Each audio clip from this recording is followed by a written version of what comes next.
त्या अनुषंगाने ही बैठक खूप महत्त्वाची आहे। वर्षभराच्या वाटचालीकडे या कशी असणार आहे या संदर्भात या बैठकीत ठरतं। निवडणूक आयोगाच्या नियमानुसार राष्ट्रीय कार्यकारिणी ही वर्षातून एकदा घ्यावी लागते। आज त्याची बैठक होते। या बैठकीमध्ये अनेक ठरावसुद्धा मंजुरीसाठी येतील, सूचक असतील, त्याचे अनुमोदक असतील। नेमके काय ठराव येणार आहेत याबद्दलची कल्पना आम्हाला नाही।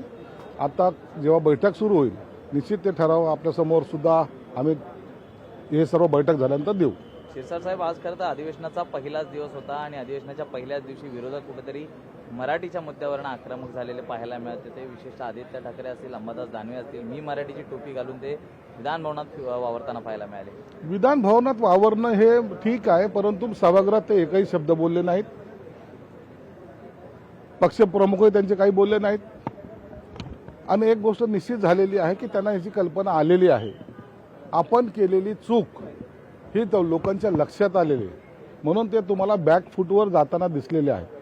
उद्या खऱ्या अर्थानं यावर भाष्य हे सर्व सत्ताधारी पक्षातले आमदार सुद्धा करणार आहेत, मंत्रीही करतील आणि नेमकं त्यांनी कसं पाप केलं होतं हे आम्ही तुम्हाला पुराव्यानिशी सभागृहात मांडू। 5 जुलै रोजी त्या जी आर सरकारने मागे घेतल्यानंतर दोन्ही भावांची एक विजयी सभा ही त्या ठिकाणी आझाद मैदानला होते। कसं पाहता? जी.आर काढतात ते मागं घेतात कोण?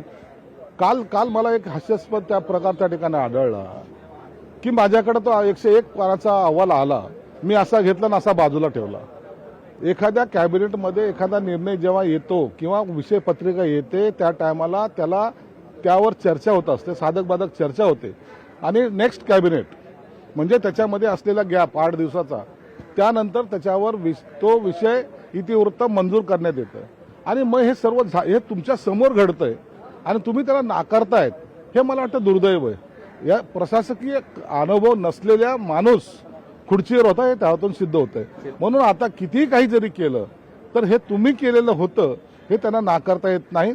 कालही त्यांनी आम्ही घोषणा करण्याच्या अगोदर म्हणजे मुख्यमंत्र्यांनी पत्रकार परिषद घेण्याच्या अगोदरच मोर्चा रद्द करण्याचं जे काही कारण दाखवलं ही एक पळवाट होती आणि त्या पळवाटीच्या नुसार आता विजयी काय मोर्चे वगैरे काय काढणार का आनंदोत्सव साजरा करणार सभा स्वतःचेच काढलेले परिपत्रक स्वतःच फाडायचे आणि स्वतःच नाचायचं, मला वाटतं महाराष्ट्रामध्ये हा अनोखा प्रयोग 5 तारखेला होण्याचा संभव आहे। कोल्हापूरमध्ये संजय पवार यांनी राजीनामा दिला आहे। उद्धव बाळासाहेब ठाकरे यांच्या पक्षाचे ते नेते होते, त्यांच्यासोबत इतर पदाधिकाऱ्यांनी पण राजीनामा दिले। काल आदित्य ठाकरे यांना प्रश्न विचारला असं ते म्हणाले, ज्यांना आमच्यासोबत राहायचं त्यांनी राहावं, ज्यांना जायचं त्यांनी खुशाल जावं। या ॲटिट्यूडमुळे बरेचसे कार्यकर्ते नाराज झालेले शिवसेनेमध्ये, काय म्हणतात? बघा, शिवसेनेमध्ये आता ती पहिल्याची उभाटा, आता शिवसेना ती राहिली नाही, आता हे उभाटा गट आहे आणि या गटामध्ये मनमानी जी चालली ना, ज्या पद्धतीने ते कामकाज करतात त्यामुळे अनेक कार्यकर्ते आता त्याच्यातून बाहेर पडत आहेत। पुढच्या आठवड्यामध्ये सुद्धा मराठवाड्यातून मोठा प्रवेश होईल,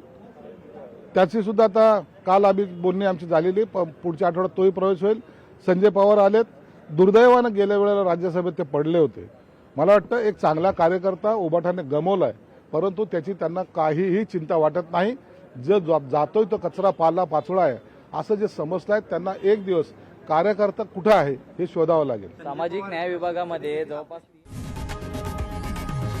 लोकशाही मराठी ऐका, पहा, जागरूक रहा।